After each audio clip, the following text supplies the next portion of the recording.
আসসালামু আলাইকুম বন্ধুরা, আজ আমি তোমাদেরকে দেখাবো ফিউচার টেন্স। ফিউচার টেন্সটা কি আসলে? ফিউচার টেন্স হলো অতীতকালের কোনো কাজ বা ঘটনা, সেটা হচ্ছে ফিউচার টেন্স। এখন ফিউচার টেন্সকেও একইভাবে চার ভাগে ভাগ করা হয়: future indefinite, future continuous, future perfect, future perfect continuous.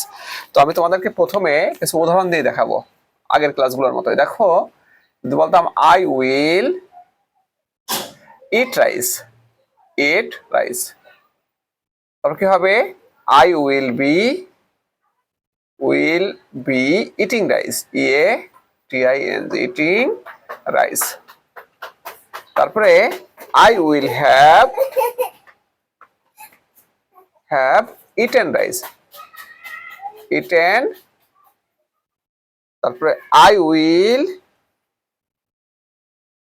have been eating rice since morning, NING. তো ফ্রেন্ডস দেখো, আই উইল ইট রাইস, এখানে কি হয়েছে? Subject plus will plus verb one. এটা হলো ফিউচার ইনডিফিনিট টেন্সের গঠন। সাবজেক্ট উপরে নিতে হবে উইল, তারপরে ভার্ব ওয়ান, অর্থাৎ ভার্বের প্রেজেন্ট ফর্ম নিতে হবে।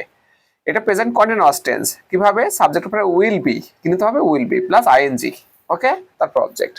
তারপরে কি ফিউচার পারফেক্ট? কিভাবে? Subject plus will have plus verb three. দেখো, এটা ফিউচার পারফেক্টের গঠন। আর এটা ফিউচার পারফেক্ট কন্টিনিউয়াস। কিভাবে? Subject plus will have been plus ING plus object plus since plus morning. তাহলে আমরা গঠনটা একটু দেখি। প্রথমে কি আসবে? Subject, subject plus will plus verb one plus object. এটা হচ্ছে তোমার ফিউচার ইনডিফিনাইট টেন্সের গঠন। যদি এরকম থাকে, সাবজেক্টের পরে উইল প্লাস ভার্ব ওয়ান থাকে, তাহলে বুঝতে হবে ওই টেন্সটা ফিউচার ইনডিফিনাইট টেন্স। তারপরে ফিউচার কন্টিনিউয়াস টেন্স। কিভাবে? একই দেখো, সাবজেক্ট প্লাস উইল বি, সাবজেক্টের পরে কি নিতে হবে? উইল বি নিতে হবে। দেখো, উইল বি নিয়েছি প্লাস আইএনজি, তাই না? তার মানে ভার্বের সাথে আইএনজি নিতে হবে। আইএনজি বলতে আমরা বুঝি ভার্বের সাথে আইএনজি প্লাস অবজেক্ট, ওকে। এবার দেখো, ফিউচার পারফেক্ট টেন্স এর গঠনটা কি? সাবজেক্ট প্লাস উইল হ্যাভ, তারপর কি হবে? Verb three plus object. এখন আমরা জানি হ্যাভ হ্যাজ এর পরে সবসময় কি ভার্ব থ্রি হয়। দেখো, হ্যাভ এর পরে অবশ্যই ভার্ব থ্রি হবে। এটা একটা রুলস এরকম, যে subject plus will have plus verb three plus object. দেখো, subject plus will have plus verb three plus object. তো এটার গঠন কি? দেখো, subject plus will have been plus কি? প্লাস আইএনজি, তাই না? মানে ভার্বের সাথে আইএনজি প্লাস অবজেক্ট। তারপর কি হবে? প্লাস সিন্স অথবা ফর। তারপর কি বসে? একটা সময়বাচক বসে, সময়বাচক। এভাবে আমরা ফিউচার টেন্সকে সাজিয়ে থাকি, তাই না? তো আমি তোমাদেরকে আগের ক্লাসের মতো আরো কিছু উদাহরণ দিয়ে বোঝাবো তোমাকে, তাই না? ওই স্ট্রাকচার অনুসারে আমরা সাজিয়ে দেখব। যদি আমরা এইভাবে লিখতাম, দেখো, আই উইল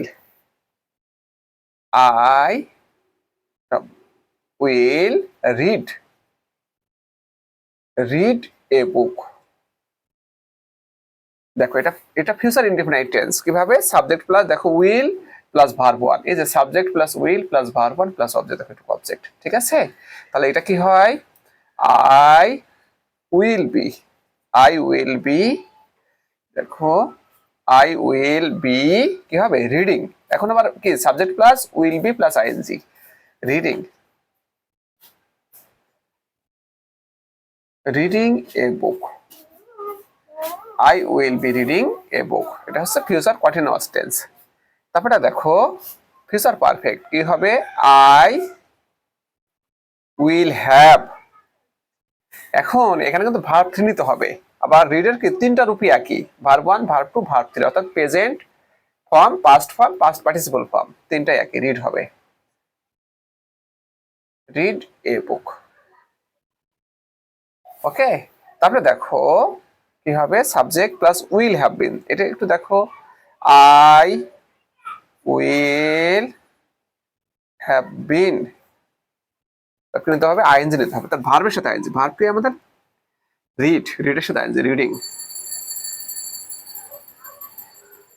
আমরা একটা অবজেক্ট নেব, এ বুক, তারপরে সিন্স অথবা ফর। মানে জানি সিন্স কখন বসে, যখন সময়টা নির্দিষ্ট হয় না তখন সিন্স, আর নির্দিষ্ট হলে ফর। যেমন সিন্স, SINC, সিন্স। সিন্স মানে কি নির্দিষ্ট না, মর্নিং। কিভাবে মর্নিং? MORNING। মর্নিং কিভাবে নির্দিষ্ট না? দেখো মর্নিং বলতে কিন্তু সকাল 7টাও বোঝায়, সকাল 8টাও বোঝায়, সকাল 9টাও বোঝায়, সকাল 10টাও বোঝায়, সবই কিন্তু মর্নিং, তাই নির্দিষ্ট না। সেক্ষেত্রে আমরা সিন্স মর্নিং, যদি ফর নিতাম লিখতাম ফর 7 AM, মানে সকাল 7টা থেকে। ঠিক আছে, এরকম। ফর হলে সেটা নির্দিষ্ট হবে, আর সিন্স হলে নির্দিষ্ট না হলেও নির্দিষ্ট হবে না। তো এখন তোমাদেরকে আমি আরো একটা উদাহরণ দিয়ে দেখাবো। দেখো আমি উই দিয়ে, আমরা এখন সাবজেক্ট হিসেবে উই ব্যবহার করি। দেখো উই, উই ভার্ব কি প্লে নেই, তাহলে উই উইল হবে we will, PLAY, play football, FOOTBALL। দেখো subject plus will plus verb one plus object, এই যে এটা কি ফিউচার ইনডিফিনাইট টেন্স, তাই না? তবে দেখো we will be playing football, playing football. দেখো এটা ফিউচার কন্টিনিউয়াস টেন্স কিভাবে? Subject plus will be plus ING plus object, অথবা subject plus will be plus ING plus object. Okay, তবে দেখো উই উইল হ্যাভ প্লেড হবে, কারণ future পারফেক্টের গঠন হচ্ছে subject plus will have plus verb 3, মানে ভার্বের 3 নম্বর রূপ, প্লেড ফুটবল। তারপরে দেখো কি হবে, উই উইল, তারপরে হ্যাভ বিন নিতে হবে, we will have bin, will have বিন, তারপরে আইএনজি নিতে হবে, তাই না? প্লের সাথে আইএনজি, প্লেইং হবে, প্লেইং। তারপর অবজেক্ট, অবজেক্ট কি? Football, football for, for. এখন কিন্তু নির্দিষ্ট হবে, 1 আওয়ার দেবো না 2 আওয়ার্স দেবো না 7 AM বা 8 AM, একটা দিলেই হয়। দেখো 8 AM মানে সকাল 7টা থেকে আমরা ফুটবল খেলতে থাকবো। ঠিক আছে, এই হলো আমাদের কয়টি তোমার ফিউচার টেন্সের 4টি রূপ। এখন আমি এই রূপগুলো তোমরা বারবার প্র্যাকটিস করবা, এবং আমি এটা লিখে দিচ্ছি। ঠিক আছে, বাসায় এটা স্টাডি করবো বারবার। এই রুলসটা কি? Future indefinite. দেখো ফিউচার ইনডিফিনাইট, INDFINIT, এটা হচ্ছে ফিউচার কন্টিনিউয়াস, এটা হচ্ছে ফিউচার পারফেক্ট, আর এটা হচ্ছে ফিউচার পারফেক্ট কন্টিনিউয়াস। এটা কি?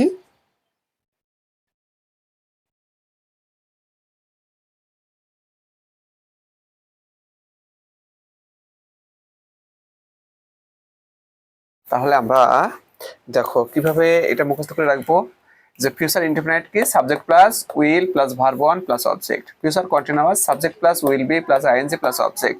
Future perfect, subject plus will have plus verb 3 plus object. Future perfect continuous, subject plus will have been plus ING plus object plus since অথবা for plus সময়বাচক। তো friends, সবাইকে অসংখ্য ধন্যবাদ।